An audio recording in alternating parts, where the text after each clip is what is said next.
Good morning students. MSc classes में आप सभी को स्वागत है। मैं क्लास 10th का दूसरा चैप्टर जो बहुपद है उसका एक्सरसाइज 2.2 पढ़ाऊंगा। बहुपद के बारे में आप सभी को पहले जानकारी दे रहा हूँ। बहुपद का मतलब होता है बहुत सारा पद, बहुत से सारा पद। और बहुत सारा पद में एक पद वाला भी बहुपद कहलाता है, 2 पद वाला भी बहुपद कहलाता है, 3 पद वाला भी बहुपद कहलाता है, 10 पद वाला भी बहुपद कहलाता है। अब पद का मतलब क्या हुआ? जिसमें चर और अचर दोनों हो। अचर मतलब आपका 1 2 3 ये सब अचर है, और ये x y z या स्क्वायर इस तरह का संख्या क्या होता है, इसको चर कहा जाता है। जिसका मान वैरी करता रहे उसको चर कहेंगे, जिसका मान कांस्टेंट रहता है उसको अचर कहा जाता है। तो बहुपद मतलब बहुत सारा पद। पद का मतलब बीजगणितीय पद। बीजगणितीय पद का मतलब ये इस तरह का पद बीजगणितीय पद कहलाएगा। 3a स्क्वायर भी इस तरह का पद जो है बीजगणितीय पद है। इसमें याद दिमाग में रखिएगा कि बहुपद में जो घात जो होते हैं वो हमेशा पूर्ण संख्या होता है, निगेटिव नंबर नहीं होता है। याद रखिएगा, या बटा वाला संख्या नहीं होगा, 1/2 2/3, ठीक है। कभी भी होगा तो पूर्ण संख्या होगा। पूर्ण संख्या मतलब 0 1 2 3 इस तरह का कोई भी संख्या होगा। तो ये सब है। और इसके बीच में जैसे ये इस तरह का संख्या जो है बहुपद है ना, इसके बीच में प्लस या माइनस होगा। जैसे ये एक पद हो गया, दूसरा पद ये हो गया, तीसरा पद ये हो गया।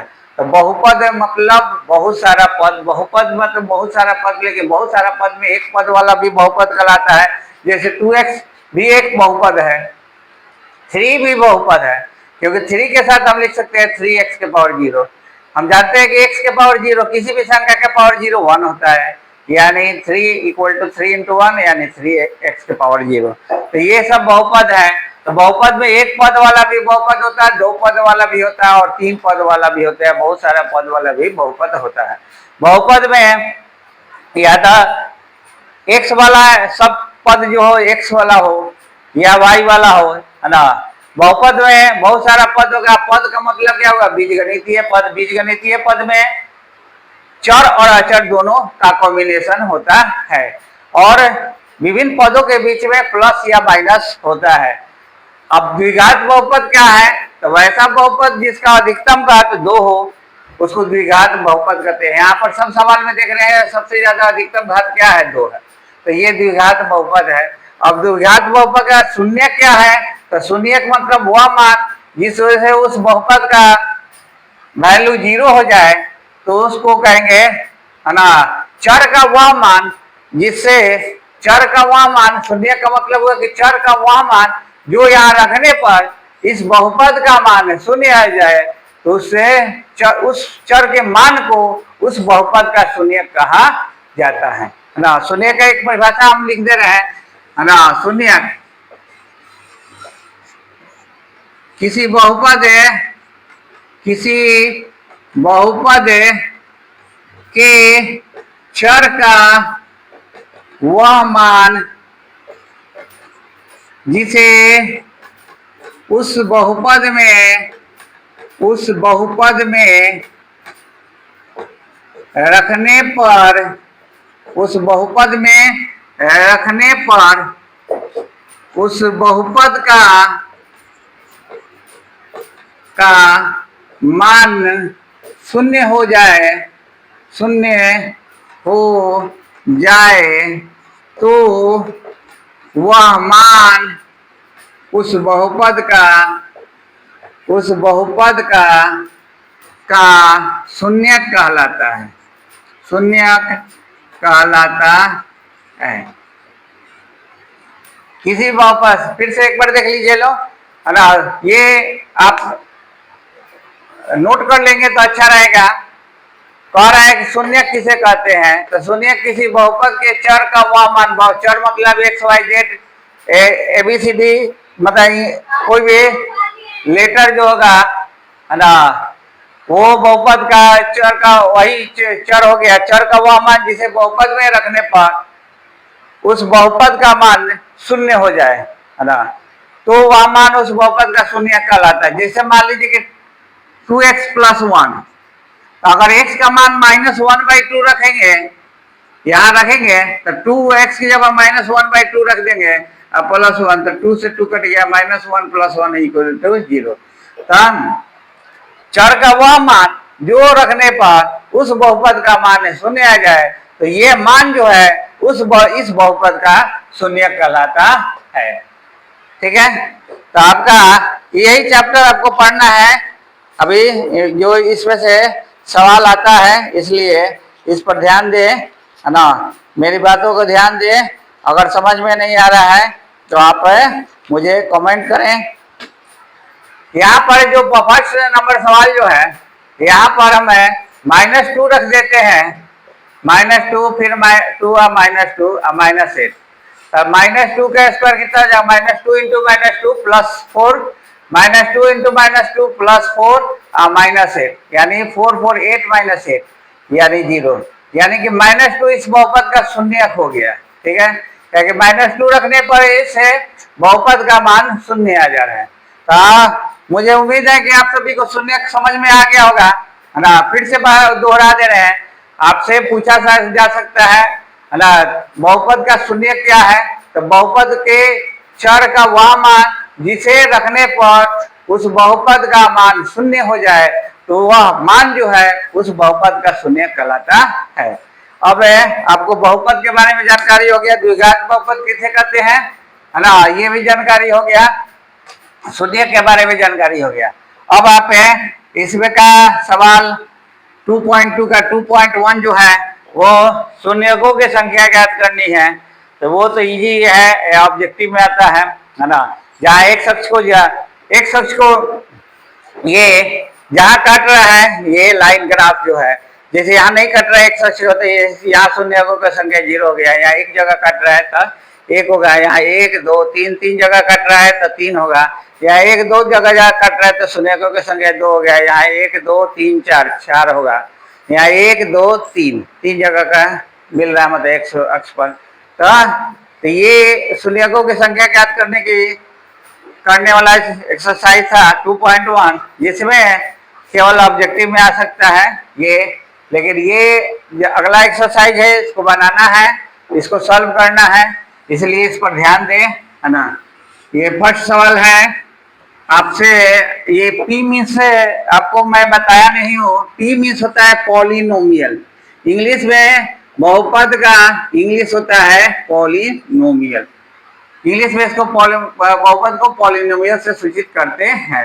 x का पॉलिनोमियल यहाँ लिखेंगे, ये x का बहुपद है, जैसे ये सवाल रहेगा तो आप लिखेंगे PS बराबर 4s² - 4s + 1, यहाँ s का बहुपद है इसलिए s लिखेंगे, यहाँ पर PU लिखेंगे, PU u का बहुपद में क्या है 4u² + 8u, तो जिसका यहाँ जो लेटर रहेगा वो लेटर यहाँ डालेंगे। तो आपका ये सवाल है, इसका शून्य ज्ञात करें। तो पहले हम क्या करेंगे, शून्य ज्ञात करने के लिए कि इसका मान हमको शून्य पड़ा है, मतलब x का वो मान निकालेंगे जिससे कि इसका मान शून्य हो जाए। तो माना कि शून्य ज्ञात करने के लिए इसको शून्य मान लेंगे, शून्य के ज्ञात करने के लिए हमारा px का वैल्यू क्या आना चाहिए, x के बहुपद का मान शून्य आना चाहिए, या x² - 2x - 8 बराबर क्या हो जाना चाहिए 0। अब इसमें आपका गुणनखंड तोड़ने आता ही होगा, यहाँ 8 का गुणनखंड आप निकालेंगे तो 8 का गुणनखंड 8 का 8 है ना, या 1 × 8 रखिए, 2 × 4 रखिए, या 4 × 2 करिए, सॉरी 1 × 8 या 2 × 4 या 4 × 2 या 8 × 1, हमको क्या लाना, 2 लाना है। अगर यहाँ का अपोजिट साइन है तो घटा कर लाना होगा, जैसे यहाँ वाला ये संभव है, यही सही है, क्योंकि अपोजिट साइन है, यहाँ पर अपोजिट साइन है तो अपोजिट साइन मतलब कि घटाकर मिडिल पद लाना है, मिडिल टर्म लाना है। तो यहाँ लिखेंगे -4x और +2x, -8 इक्वल टू 0। इसका नियम है product of means equal to product of extreme, यानी इसका गुना करेंगे तो 8x² हो जाएगा, और -4x और 2x गुना करेंगे तो -4 दूनी 8, यहाँ भी 8x² और यहाँ भी 8x -8x²। तो हमारा गुणनखंड सही है। और इसको चेक करेंगे, इसका ये माइनस प्लस सब्ट्रैक्ट होता है, घटेगा, इसमें से इसको घटाएंगे तो ये प्राप्त होगा। तो इस तरह आपका इसका गुणनखंड करेंगे। अब यहाँ पर कॉमन लेंगे तो दोनों में यहाँ x² है, यानी x² का मतलब क्या हुआ, x इंटू एक्स। 4x का मतलब 4 नहीं, अब आज गुणनखंड करेंगे तो 2 इंटू 2 इंटू एक्स, यहाँ पर आपका आ जाएगा 2 इंटू एक्स, यहाँ पर होगा 2 इंटू 2 इंटू 2 इक्वल टू 0। अब आप देखेंगे कि क्या कॉमन है, तो x कॉमन है तो x कॉमन ले लेंगे। तो यहाँ x कॉमन ले लिया तो यहाँ बचेगा x, यहाँ हो जाएगा 2 2 जा 4। यहाँ से आपका 2 कॉमन लेंगे तो 2 कॉमन लेंगे तो यहाँ हो जाएगा x -4 इक्वल टू 0। यहाँ x -4 और x + 2 इक्वल टू 0, ये दोनों है, फिर कॉमन हुआ, ये दोनों लिख दिए।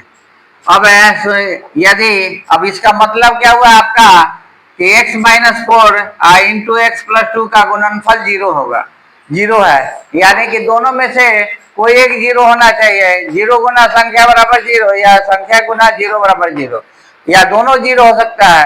तो यदि x -4 इक्वल टू 0, यदि x -4 इक्वल टू 0, तो x बराबर क्या हो जाएगा आपका, -4 उधर जाएगा तो +4। पुनः यदि x +2 इक्वल टू 0, तो x बराबर कितना हो जाएगा, -2। तो अतः शून्यक हमारा प्राप्त हो गया।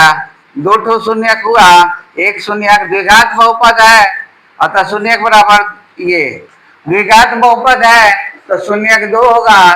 एक घातीय बहुपद है तो उसका शून्यक 1 होगा। जितना घात वाला बहुपद है उतना ही शून्यकों की संख्या होगी। त्रिघातीय बहुपद है तो शून्यकों की संख्या 3 होगी। तो आपको समझ में आ गया हो गया। माना कि पहले हम खाली आपको अभी शून्य ज्ञात करें कीजिए, यही बताए हैं शून्य कैसे ज्ञात किया जाता है। तो शून्य ज्ञात करने के लिए क्या करेंगे कि पहले हम फर्स्ट सवाल बनाए हैं, तो px यानी x का बहुपद बराबर ये है। शून्य ज्ञात करने के लिए हम px को 0 मानेंगे। अब इसका गुणनखंड तोड़ेंगे, गुणनखंड 8 का गुणनखंड 4 दूनी 8 होता है, तो यहाँ -4 और +2 लिखेंगे। -4 और +2 करेंगे तो -2 होगा। इसका गुना और इसके गुना के बराबर होना चाहिए, जो यहाँ सही है। अब इसका गुणनखंड तोड़ दिए, गुणनखंड तोड़ेंगे तो अभाज्य गुणनखंड करेंगे, गुणनखंड तोड़ दिए। उसके बाद जो कॉमन है वो कॉमन ले लिए, दोनों इस दोनों में 2 कॉमन है, इन दोनों में x कॉमन है, जो बाकी बचा वो लिख दिया।